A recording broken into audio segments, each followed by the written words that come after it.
వీక్షకులందరికీ నమస్కారం. ఆంధ్రప్రదేశ్ అప్పుల ఊబిలో కూరుకుపోయింది అనేది నిజం. అది అయితే అధికారంలో ఉన్నవారి మీద ప్రతిపక్షంలో ఉన్నవారే మాకన్నా ఎక్కువ అప్పులు చేశారని అధికార పార్టీలు విమర్శించుకుంటూ ఉంటాయి. 2014 నుంచి 2019 దాకా తెలుగుదేశం ప్రభుత్వం అధికారంలో ఉన్నప్పుడు రాష్ట్ర అప్పులు మొత్తం అప్పటిదాకా ఉన్న అప్పులు 14 నుంచి 19 దాకా చేసిన అప్పులు అన్ని కలిపి 2,69,000 కోట్లుగా కాగు ప్రకటించింది. ఇక 2019 నుంచి 2024 దాకా వైసీపీ అధికారంలోకి వచ్చిన తర్వాత ఈ అప్పులు 12,69,000 కోట్లు దాటిపోయాయి. రకరకాల కార్పొరేషన్లు సృష్టించడం, కార్పొరేషన్ల ద్వారా వేల కోట్ల అప్పులు తీసుకురావడం, ఆ అప్పులు ఏదైతే కార్పొరేషన్లు చేసిన అప్పులు ప్రభుత్వ అప్పుల్లో చూపించకపోవడం, కాగ్ ఆడిట్లో కూడా ఆ అప్పులు చూపకపోవడం, అది మాకు సంబంధం లేదు, ఆ కార్పొరేషన్ చేసుకుందంట. కార్పొరేషన్ ద్వారా అప్పు చేసి ఆ నిధులు రాష్ట్ర ప్రభుత్వం ఉపయోగించుకుంటూ ఉంది. అప్పు మాత్రం కార్పొరేషన్, నిధులు ఉపయోగించుకునేది రాష్ట్ర ప్రభుత్వం. ఇక విచిత్రంగా రాబోయే 20 సంవత్సరాల్లో ఆదాయాన్ని, మద్యం ఆదాయాన్ని కూడా తాకట్టు పెట్టి అప్పటి వైసీపీ ప్రభుత్వం 28,000 కోట్ల రూపాయలు అప్పు తెచ్చింది. ఇక సివిల్ సప్లైస్ ద్వారా 25,000 కోట్లు, ప్రభుత్వ ఆస్తులు తాకట్టు పెట్టడం ద్వారా 18,000 కోట్లు, ఈ విధంగా వేల కోట్ల రూపాయలు దాటి లక్షల కోట్లలోకి పోయింది అప్పు. 12,69,000 కోట్లు 2024 కూటమి ప్రభుత్వం అధికారంలోకి వచ్చే సమయానికి. ఇక కూటమి ప్రభుత్వం అధికారంలోకి వచ్చిన తర్వాత ఉద్యోగుల జీతాలు, రిటైర్ అయిన ఉద్యోగుల పెన్షన్లు, వృద్ధులు, వితంతువులు, వికలాంగుల పెన్షన్స్, సామాజిక పెన్షన్లు, వీటితో పాటుగా తెచ్చిన అప్పులకు వడ్డీలు ప్రతి నెల కనీసం రాష్ట్ర ప్రభుత్వం 16,000 కోట్లు ఖర్చు చేస్తేనే ఒక నెల గడిచే అవకాశం ఉంది. ప్రభుత్వ ఆదాయం నెలకు 8,000 కోట్ల రూపాయలు కూడా దాడడం లేదు. అంటే కనీసం ప్రభుత్వం నడవాలి అంటే ప్రతి నెల 7 నుంచి 8,000 కోట్ల రూపాయలు అప్పు చేయాల్సిన పరిస్థితి ఆంధ్రప్రదేశ్కి ఏర్పడింది.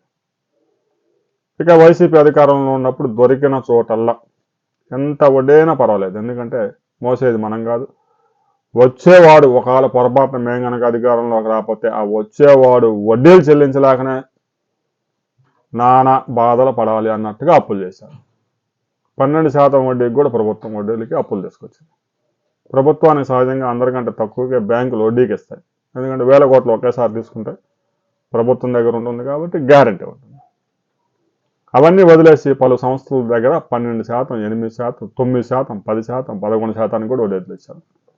కూటమి ప్రభుత్వం అధికారంలోకి వచ్చిన తర్వాత ప్రభుత్వానికి ఉండే క్రెడిట్ ర్యాంకింగ్ పెరగడంతో తక్కువ వడ్డీకి రుణాలు ఇవ్వడానికి అనేక సంస్థలు ముందుకు వస్తూ ఉన్నాయి. బ్యాంకులు కూడా తక్కువ వడ్డీకి రుణాలు తీసుకొని గతంలో తీసుకున్న అధిక వడ్డీ అప్పుల్ని చెల్లిస్తూ ఉన్నారు. దీని ద్వారా రాష్ట్ర ప్రభుత్వానికి రాబోయే రోజుల్లో 9,000 కోట్ల రూపాయలు సేవ్ అవుతుంది. అయితే ఈ మీడియా, ఒక బ్లూ మీడియాలో ముఖ్యమంత్రి చంద్రబాబు నాయుడు ప్రభుత్వం హయాంలో అప్పుల శాతం పెరుగుతున్నట్లు కేంద్ర ఆర్థిక శాఖ సహాయ మంత్రి పంకజ్ చౌదరి పార్లమెంట్లో వెల్లడించారు. 23-24 ఆర్థిక సంవత్సరం జిఎస్డిపిలో అప్పుల శాతం 33.1%.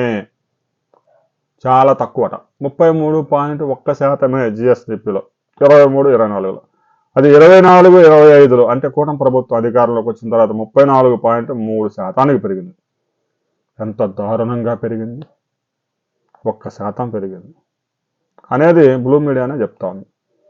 వివిధ ప్రభుత్వ రంగ సంస్థలు స్పెషల్ పర్పస్ వెహికల్స్ అని ఎస్పీవీలు పెట్టి, అంటే కార్పొరేషన్లు అలాంటి క్రియేట్ చేసి తీసుకున్న రుణాలు కూడా ప్రభుత్వ రుణాలుగానే పరిగణిస్తాము అని పంకజ్ చౌదరి చెప్పారట. మరి వైసీపీ అధికారంలో ఉన్నప్పుడు తీసుకున్న రుణాలు, కార్పొరేషన్ రుణాలు, మద్యం ఆదాయం మీద రుణాలు, అవి ప్రభుత్వ రుణాలుగానే పరిగణించారా? ఇప్పుడే ఆ రూలు తెర మీదకి వచ్చిందా?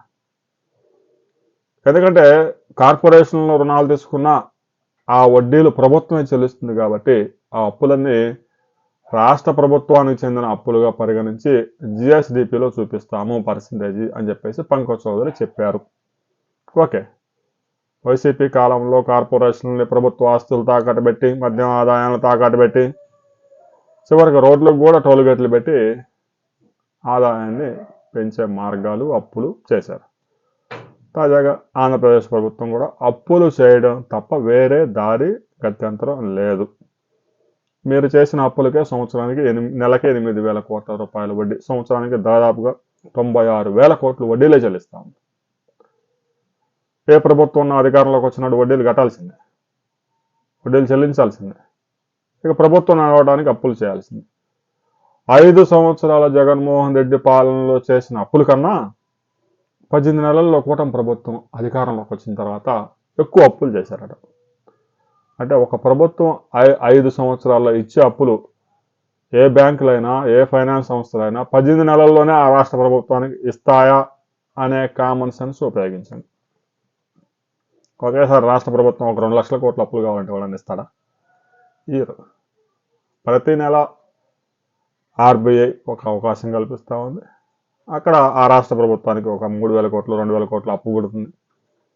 బ్యాంకుల ద్వారా, వాటి ద్వారా మరికొంత అప్పు తీసుకొచ్చి ప్రభుత్వాన్ని నడిపిస్తూ ఉంటారు. అప్పుల గురించి వైసీపీ మాట్లాడడం అంటే దెయ్యాలు వేదాలు వల్లిస్తూ ఉండడమే అనే విమర్శ వస్తూ ఉంది. అప్పులు అసలు ఎలా చేయాలనే దాని మీద పిహెచ్డి చేసింది వైసీపీ అధికారంలో ఉన్నప్పుడు. ఇక ఆ వడ్డీలు చెల్లించడానికి తెలుగుదేశం కూటమి ప్రభుత్వం కూడా అప్పులు చేస్తూ ఉంది. అప్పులు భవిష్యత్తులో కూడా చేస్తారు. దీనికి సంబంధించి వైసీపీ వాళ్ళు గగ్గోలు పెట్టినా కూడా ఉపయోగం లేదు. కనీసం పొలిటికల్గా మైలేజ్ వచ్చే అవకాశం కూడా లేదు. దీనికి సంబంధించి ప్రతి ఒక్కరూ మీ అభిప్రాయాలు తెలియజేయండి. అప్పులు చేయడం నేరమా? అప్పులు ప్రారంభించింది ఎవరు?